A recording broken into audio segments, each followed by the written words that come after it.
Hello po! For our last and 7th setup na nga, finally. Di ako makapaniwala na last na nga kami, pero muntik pang magka-aberya dito.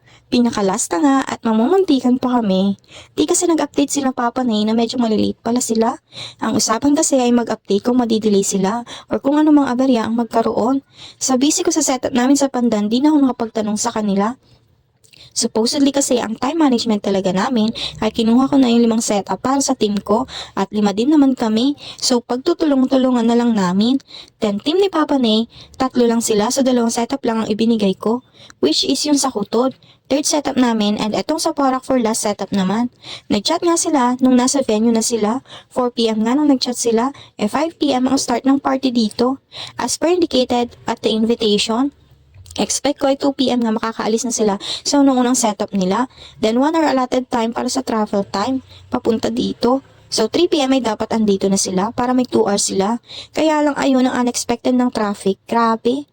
Buti nga at saktong katapos din namin sa setup namin noon sa Pandan. Sakto din naman papunta na din kami ni Kuya, kachat nila. Kaya ayun, kumaripas talaga kami agad. Mabilis lang kami nakarating dahil nakamotor nga kami at grabe nga ang traffic as in, lalo at malapit na pa mong mag-peak hours. Also, Porac pa mo, always namang matraffic dito. Isa pa ay natsyempo pa talaga ngayon may mga parada ng libig. Ilan na tayong mga karo ng patay sa daan na nadaanan din namin nila Papa Nay, kaya na nga delay sila. Nakakulong lang pa mo sila at di naman makakasingit yun. Unlike kami na nakamotor kaya nakasingit-singit, kaya nakarating din kami agad. Sobrang layo din pa mo ng last venue na ito at dulo pa ng kalsadang bayo sa Porac. Agad nga kami tumulong ni Kuya sa pag-aayos. Buti at 18th birthday naman ito and walang balloons ang design.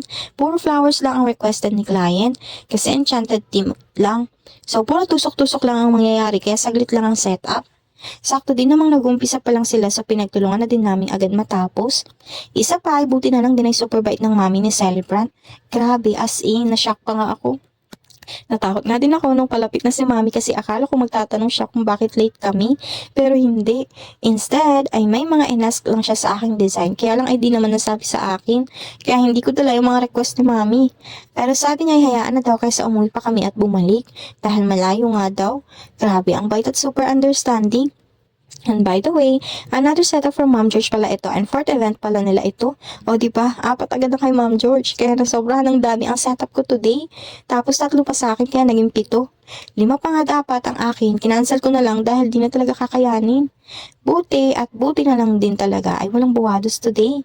Kundi magtumbling na lang talaga kami lahat. Anyways, on time pa din naman namin itong natapos. And syempre, dahil Filipino time ay di naman 5pm talaga ito nag-start. Dahil 18th birthday nga.